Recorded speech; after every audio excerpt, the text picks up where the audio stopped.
everybody, it's Thursday. You know what that means? It means I'm on Twitter. And if you haven't followed me on Twitter, you have to find me at Katie Morton. Hello. And then you use the hashtag KatieFAQ.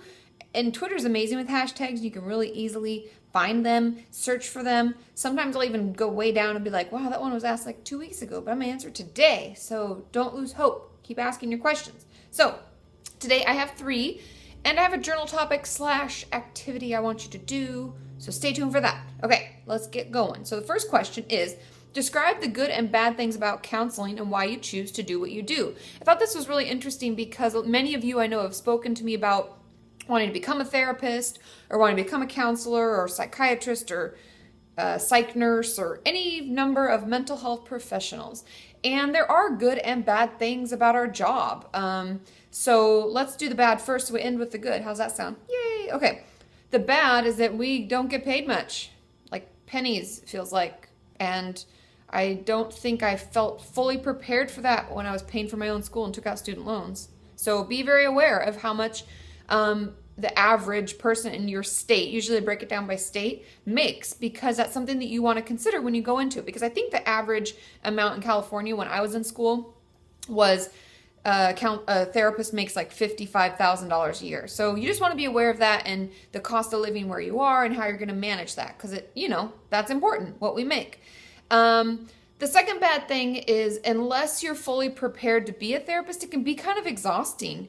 You need to make sure you're taking time for your own self-care. Like I tell many of you, I go to my own therapy, I do yoga and meditation, and spend time with Sean when I'm, completely offline. I have to take breaks, right? I don't work on the weekends. I've told many of you when I first started, I used to work all the time online, and it just was really, really, really wearing me down. So you have to have a lot of self-awareness so that you can properly take care of yourself. And I think that's about it. Oh, the other one that I don't want to forget is honestly that I would encourage all of you, if this is something you want to do, to make sure that you work in a group-like setting where there are other therapists who share offices around you, because the one thing that some people don't realize is when you have your own office and you're the only one there, it can feel really isolating and you feel like you're not really interacting with a lot of other people on a social peer level. Obviously, you're interacting with your clients, but you have to be you have to be thinking and helping them work through their treatment plans and everything. So that's a very focused type kind of way to be all day without any outlet of just, shooting the shit with your friends while you're making lunch and taking your breaks or whatever. So I guess those are the 3 kind of bad parts to it, but the good completely outweigh the bad. The good being watching patients do really well and recover and get in touch with you later, and you find out what's happened in their life. They're traveling the world, they got married, they had babies, they bought a home, whatever they wanted to do, they do. They're dancing, in this ballet company in New York, or they're doing whatever, and it's really great to see. It also, it can just be so rewarding catching up with clients, seeing where they've been, and that fact alone, that one good thing, it just outweighs all the bad. So, that's really it for me. And I also just find the way that our brains work fascinating. And so not only figuring myself out, but figuring out with my clients kind of where they got where they are, and all of a sudden feeling like, oh, and we have that kind of aha moment where we're like, oh my God, that's why this has been happening. And that is so rewarding. And then we're like, yeah, okay, now we're on the right track. And it's exciting to work with your clients and see, come to these conclusions together. That it just makes it so exciting. So, and doing this, I love doing this and reaching out to all of you and spreading awareness for mental health. This in itself has been more rewarding than I ever anticipated. So it's really a great job, guys. It's just taking into consideration the other things so that you make sure you're properly prepared for it. Okay? Question number 2. When you have those negative thoughts in your head, if you do, talking about me, how do you fight them off? Of course I have negative thoughts. I'm a human. We have good and bad thoughts about ourselves, about what we're doing, about my body, about how things are. And the way that I honestly fight them back or fight them off, or however you want to talk about it, is just honestly having self-awareness. I notice when I'm talking bad about myself, or like, oh, you're stupid, or you didn't do that right, or oh, that was a stupid spelling mistake I put on a video, or blah, blah, blah. Or if I'm like, man, I'm just not feeling like good in my body today, and this isn't good, because everybody has those feelings. That's completely normal. having the awareness is the biggest factor. And I notice it, honestly, I'd like to say right away. I'm pretty good at noticing what I'm telling myself because I believe I need to practice what I preach, right? And I talk back to it. I'm like, stop it, Katie. You're being really judgmental. Would you tell someone else that? Would you say that to Liz, my best friend? Would I say that to her? Blah, blah, blah. No, is always the answer. And the thing about my body, if I'm not feeling good in my body, a lot of times when I'm doing yoga or when Sean and I are going for a walk or a hike or something, I think about all the parts of my body that are working together to get me doing this. Even just walking to my car and getting in my car, like how grateful I am that it is working. I can walk, I can get around, I can do yoga if I want to, I can sit and do meditation and I don't have back pain.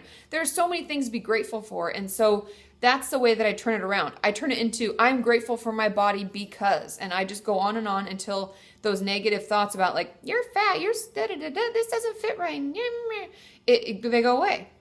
So fight back. I mean, that's just the best thing for me. That's what helps me the most. Okay. Question number 3. Katie, anorexic criteria states that you have to have an extreme fear of gaining weight. How would a therapist determine what's extreme? I thought this is an interesting question because I know many of you worry about criteria and you really ruminate on it and you think, if I'm not diagnosed, then my eating disorder isn't real. And that's a bunch of bullshit. So you tell your eating disorder voice to shut up because it doesn't matter what we're diagnosed with. If it's EDNOS, it's just as serious and severe as if it's anorexia, and if it's bulimia, and if it's binge eating disorder. They're all unhealthy coping skills for us, and they're all just as serious and just as important to get treatment for.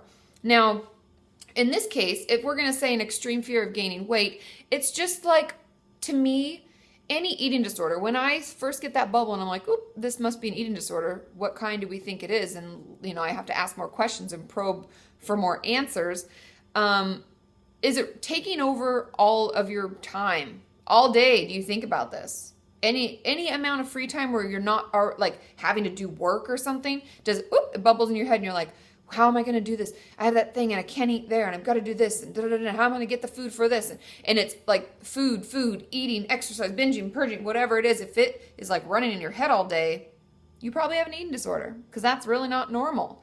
And so an extreme anything that they would state would just be like, is it taking up most of your brain space? Are you wasting a lot of your time every day thinking about it? To me, that's extreme. And obviously, the words that they use in the DSM are something that as a clinician, we take into our own consideration, and it's at our discretion that we give out diagnoses. So that's just my take on it, but I'm sure everybody else has something a little different, but pretty much that's what it means, okay? Now, my journal topic for you isn't even a journal topic technically. It's more like a challenge. I want you all to get out this weekend, get outside, do something good, take pictures of it, share it with me on Instagram, tag me in the photo or tag me in the comments, share it on Twitter. I want you to get outside. I want you to meet with friends. I know for some of you this is extremely anxiety provoking, but fight it. Even if it's just one friend that you're really close with, get out, do things, be outside, enjoy this 3-day weekend if you're in the States. Happy 4th of July. I want you all to get outdoors. I want you to challenge yourself. Get out of your house. Don't sit inside and watch Netflix all weekend. Get outdoors, get some vitamin D, walk your dogs or whatever, and then let me know how it went, okay? I love you all. I'll see you tomorrow on Facebook because it's finally Friday. It may be a little early/late. I'm not sure when I'll fit in the video time, but I'll do my best, okay? See you then. Bye.